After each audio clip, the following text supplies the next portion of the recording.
I recently finished reading the book The Way of the Superior Man, written by David Deida.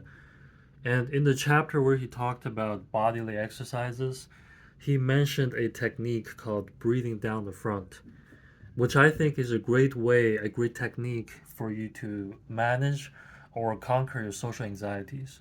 And Jordan Peterson, in my opinion, kind of talked about the same thing or something very similar, but in my opinion,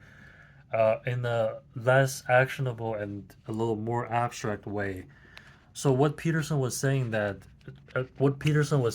that the reason why you're feeling socially anxious is because your mind is being folded onto yourself, meaning that you're more concerned about how you would come across and how your comments and your appearance would be perceived by the other person. And Peterson's advice was that you should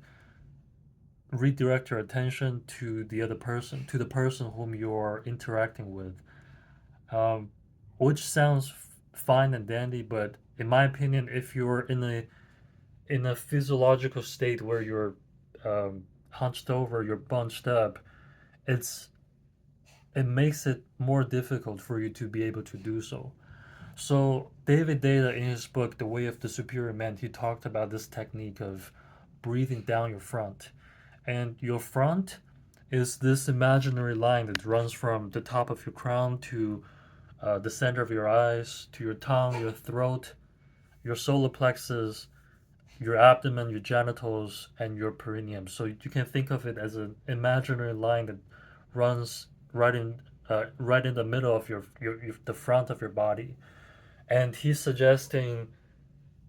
that you should, whenever you're breathing, you should try to use breathing to direct energy